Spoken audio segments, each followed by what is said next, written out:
Indian super ലീഗിൻ്റെ അനിശ്ചിതാവസ്ഥ എല്ലാവരും അറിഞ്ഞിട്ടുണ്ടായിരിക്കുമല്ലോ. ISLൻ്റെ contract പീരീഡും കാര്യങ്ങളൊക്കെ കഴിഞ്ഞ്. ഇനി ഓൾ ഇന്ത്യ ഫുട്ബോൾ ഫെഡറേഷനിലെ മൊണ്ണാളെ കൊണ്ട് വലിയ കാര്യമൊന്നും ഇല്ലാത്തതുകൊണ്ട് ഇന്ത്യൻ സൂപ്പർ ലീഗിലെ 13 ക്ലബ്ബുകൾ ഒരുമിച്ച് ചേർന്ന് കേന്ദ്ര കായിക മന്ത്രാലയത്തിന് ഒരു റിക്വസ്റ്റ് എടുത്തിട്ടുണ്ടായിരുന്നു. ഭാഗ്യവശാൽ അവിടെ നിന്ന് പോസിറ്റീവ് ആയിട്ടുള്ള ഒരു അപ്ഡേറ്റാണ് പുറത്തുകൊണ്ട് വന്നിരിക്കുന്നത്.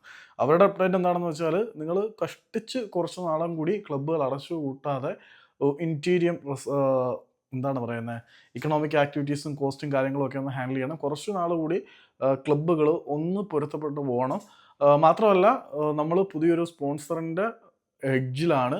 സോ ലീഗ് തുടങ്ങുന്നത് വരെയെങ്കിലും നിങ്ങളെ തൽക്കാലത്തേക്കുറിച്ചുള്ള സാമ്പത്തിക ചുരുക്കങ്ങളൊക്കെ ഒന്ന് അനുവദിക്കണം. എന്തായാലും ലീഗ് നടത്തും.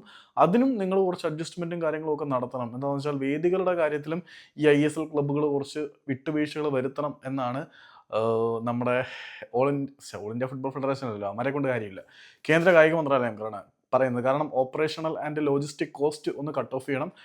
കാരണം ഒരു വലിയ സ്പോൺസറെ കിട്ടാത്ത സാഹചര്യത്തിൽ ഒരു തട്ടിക്കൂട്ട് സ്പോൺസറെ വെച്ചിട്ട് ലീഗ് നടത്തും എന്നുറപ്പാണ്. അപ്പം ISL നടക്കും എന്ന കാര്യം ഉറപ്പായിരിക്കുകയാണ്. കേന്ദ്ര കായിക മന്ത്രാലയം ക്ലബ്ബുകൾ അടച്ചു പൂട്ടണ്ട, നമുക്ക് ലീഗ് നടത്താം എന്നുള്ളൊരു ഉറപ്പ് കൊടുത്തിട്ടുണ്ട്. പക്ഷേ ബൃഹത്തായ സെറ്റപ്പിലൊന്നും നടക്കത്തില്ല. ഒരു തട്ടിക്കൂട്ട് സെറ്റപ്പിലെങ്കിലും ലീഗ് നടക്കും എന്നുള്ള കാര്യത്തിൽ കേന്ദ്ര കായിക മന്ത്രാലയത്തിൻ്റെ ഭാഗത്തു നിന്നും അറിയിപ്പ് വന്നിട്ടുണ്ട്.